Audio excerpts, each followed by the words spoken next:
So now you've developed the front end with HTML, CSS, JavaScript, or maybe even used React.js or Flutter for it. Then you've developed the back end, especially the smart contracts using Truffle Suite and Ganache for testing it out. After this, you connected both of the front end and back end using the Web3 package. Here you've done everything and your blockchain website is ready to go. Hello guys, this is your boy Solanki, and today we'll be talking about the complete roadmap to becoming a blockchain developer. Now I've already given a sneak peek on the roadmap of all the skills I've learned in this video, so do check it out as well. In this particular video, we'll be deep diving into blockchain and crypto development. So watch this video till the end, as after watching this video, you will not only be able to create your own cryptocurrencies and work on the development team of well-established cryptos, but also learn about blockchain and its concepts in detail. So to start your journey off, I would highly recommend you to first check the Crypto World playlist on my channel if you haven't already. This is because I've talked about some basic concepts over there.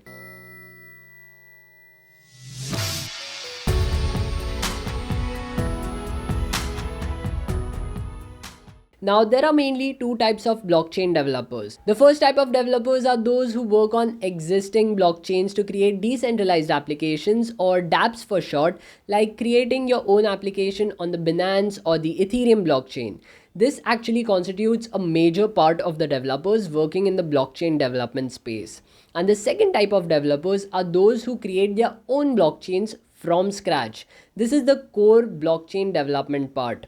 This type of development is generally tougher, and that's why it's recommended to first start with developing applications on other blockchains, and later, when you've gotten all your concepts cleared out, start learning about how to make your own blockchain as well. So then what is the roadmap for the first type of developers? The first thing that you need to learn is any kind of front-end development, be it mobile app development or web development. At least you need to know the basics of it. In web development, learn the basics of HTML, CSS and JavaScript. This can easily be learned through a quick YouTube search. However, if you want to go with the mobile app development route, then you need to learn the basics of native Android or iOS development, or even you can go with a cross-platform framework like Flutter. The reason why I'm stressing on the importance of learning at least the basics of front-end development is because when you make your smart contracts on Ethereum blockchain or even Binance blockchain, then you need a web or a mobile app to properly interact with it. After you've gone ahead and learned the basics of web or mobile app development, then it's time to start learning about how to make your own decentralized applications. The first thing that you need to learn is the programming language that will be used to make the smart contracts. If you plan on developing on the Ethereum or Binance networks, then Solidity is the programming language you need to go with. However, remember that not all blockchains support Solidity, so you need to be learning the programming language on which the smart contracts are coded on those specific blockchains. For example, if you want to build on the Solana blockchain, Solidity won't help you, and you need to learn Rust for that. Also, if you're learning Solidity, you'd be using Remix IDE a lot. So make sure that you make yourself familiar with it right from the start. Also, the best part about it is that you don't need to download anything for it. Just type remix.ethereum.org in your browser and you'll be good to go.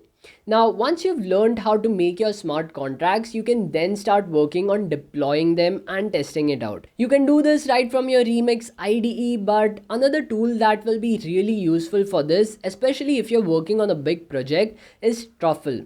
Truffle Suite creates this development environment which essentially provides you with a basic layout of files and folders, and also many tools which will help you in building your blockchain dApps and also for coding your smart contracts. They already have pretty good documentation and a good community to also help you along the way. Now remember that you'd always have to pay gas fees in order to deploy your contracts on the main network. That is why almost all blockchains provide you with another network just for testing purposes, so that every time you deploy your contract or try to test it by doing some transactions, it won't cost you your money. For example, on Ethereum, there are a bunch of test networks like Robston, Kovan, and so on. When you switch to these particular networks, you can get free Ethereum from their faucets. Of course, you cannot sell these ethers as they have no value, but you can use them for paying gas fees on the respective test networks. Another tool that will be really useful in blockchain development is Ganache.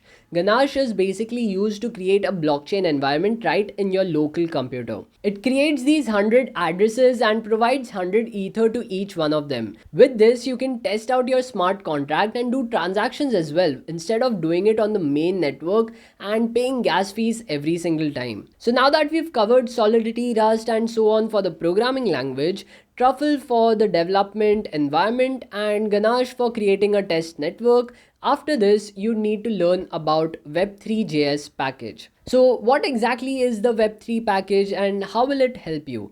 Web3.js package is a JavaScript package that you can use to connect your smart contracts with the front end or the website that you create. Essentially, if you've created a website or a mobile app, that's the front end part. And now you'd have to connect it with the blockchain or the smart contract. This is where the Web3 package comes in and helps you to form this bridge. It is what converts a normal website to a blockchain website. If you've written any smart contracts and want to interact with it, you can do it directly after deploying it through the BSC scan or Etherscan. But Web3 package helps you to take your contracts functions and hook it to your website, so that whenever user wants to use your smart contract, they can just use it through the website itself. By the way, I had recently used the Web3 package on Flutter as well. So yeah, it's there on Flutter too. So now you've developed the front end with HTML, CSS, JavaScript, or maybe even used React.js or Flutter for it. Then you've developed the back end, especially the smart contracts using Truffle Suite and Ganache for testing it out. After this, you connected both of the front end and back end using the Web3 package.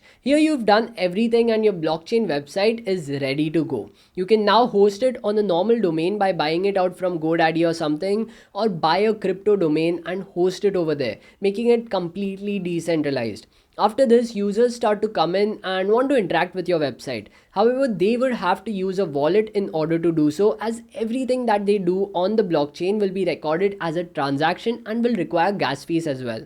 So in order to do so, the users will have to create a wallet on MetaMask or Portis or any of the wallet of their choice. MetaMask is the most popular wallet currently. So yeah, it's especially used for Ethereum network and has a Chrome extension as well, which you can use to interact with any blockchain website. So after this, you've actually created the entire blockchain website, you've done everything, and that's where it all ends. So that's essentially it. Now users can interact with your smart contract and make the best use out of it. So that's it for this video, and if you like this video, then do press the like button, do subscribe to the channel and press the bell icon for more such content.